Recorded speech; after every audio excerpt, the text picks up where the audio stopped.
Ya, kembali lagi bersama gua Miko. Di sini kita masuk ke segmen baru bernama diskusi film. Jadi kenapa namanya diskusi film itu? Karena uh, gua kan bukan profesional ya. Gua bukan sutradara, gua bukan produser, tapi gue itu suka sama film gitu. Jadi gue di sini jatuhnya bukan nge-review, tapi diskusi bareng teman-teman kalian, bareng teman-teman gitu. Jadi kalian bisa komen di kolom komentar di bawah. Film yang bakal gue bahas kali ini adalah film Indonesia yang menurut gue adalah salah satu film terbaik di Indonesia yang berjudul Yuni. Sejarah sejarah kan alurnya singkatnya itu menceritakan tentang pemeran utamanya Yuni yang di sini dia ingin melanjutkan pendidikan lebih lanjut gitu kuliah, namun terhalang oleh adat istiadatnya yaitu perjodohan. Jadi di sini konfliknya itu gimana caranya Yuni ini menemukan jawaban gitu. Bagaimana caranya dia bisa kuliah atau bagaimana caranya dia berjodoh gitu. Jadi petualangan Yuni ini dimulai dari situ. Di sini yang saya suka dari filmnya itu karena mengambil unsur perjodohan yang mungkin nggak begitu relate dengan saya, karena saya di sini itu perjodohan itu nggak begitu kental gitu. Tapi di sini saya bisa ngerasain bahwa jadi Yuni itu sangat amat tertekan gitu. Salah satunya itu jadi wanita di sebuah pedesaan, ya, tinggal di Serang gitu. Dan mereka tidak mempunyai pilihan yang banyak gitu. Di situ mereka cuma ngikut ke suami, nggak bisa melakukan kebebasan-kebebasan yang dilahirkan sebagai manusia. Jadi di sini sedihnya dapat banget, gue sampai hampir nangis karena kita di itu Yuni dengan teman-temannya yang ingin berkuliah, tapi teman-teman ini satu-satu itu ya satu-satu mundur gitu. Akhirnya mereka melakukan perjodohan gitu, akhirnya mereka menikah. Tinggal sisa si Yuni ini untuk menemukan jawaban nih, apakah dia akan menikah atau melanjutkan kuliah gitu.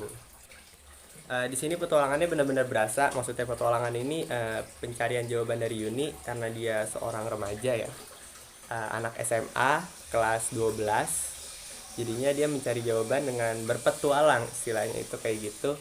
Dia mencari tahu bagaimana kehidupan di luar, mulai dari ya kenakalan-kenakalan remaja yang mungkin saya sendiri menganggap itu wajar gitu, karena dia mungkin tahu bakal berjodoh gitu, bakal ntar tidak bisa sebebas saat ini. Jadinya dia melakukan percobaan-percobaan kenakalan kayak pergi ke diskotik, terus minum alkohol, terus berdandan gitu-gitu yang dilakukan yang bisa dia lakukan dengan bebas gitu.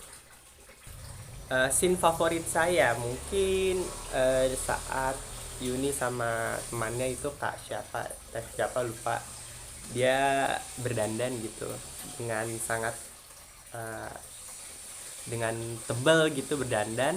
Dia pergi ke rooftop suatu pasar, terus mereka bernari, joget gitu, senang-senang, namun dengan back voice atau backing vokal yang tetehnya ini menceritakan sedihnya menjadi dia saat dia dijodohkan gitu. Jadinya agak terbalik gitu. Mungkin maksudnya di sini gambarannya itu si teteh ini walaupun dia memutuskan gitu untuk bercerai atau untuk memilih pilihannya sendiri, walaupun dia jadinya terpuruk gitu, tapi dia senang dengan pilihannya gitu. Jadinya di sini si Yuni ini jadi punya pilihan gitu. Kalau dia nanti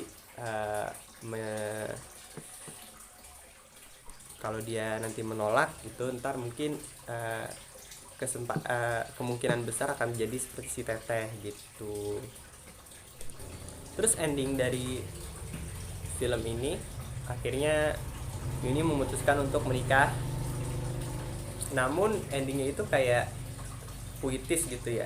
Jadi saya sendiri kurang nangkep endingnya itu kayak gimana. Mungkin kalian bisa komen di bawah endingnya itu maksudnya apa. Jadi yang belum nonton mungkin harus nonton dulu baru kesini.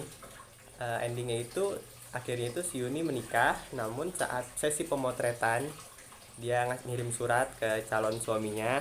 Akhirnya dia pergi ke suatu dibilang kolam atau danau gitu saat hujan, dan akhirnya dia tiduran gitu. Itu nggak tahu itu mempresentasikan tentang apa. Mungkin dia sudah kebebasan gitu kayak yang di awal kayak si Teteh, atau mungkin dia bunuh diri, nggak tahu. Terus untuk bagian sinematografi, nah ini karena saya sendiri juga bukan anak videografer, jadinya nggak bahas banyak gitu ya. Tapi kan di sini Yuni itu identik dengan ungu gitu. Ungu warna kesukaan dia, bahkan eh, murid-murid gitu, siswi-siswi lain yang punya warna ungu itu nggak boleh gitu dicolong-colongin. Jadinya tapi dalam gambar ini warna ungunya itu ada tapi nggak terlalu norak gitu, kayak warna ungu di kamar Yuni, warna ungu di pasar itu kayak oke aja gitu, walaupun pencahayaannya warna ungu tapi nggak begitu bikin mata sakit gitu loh.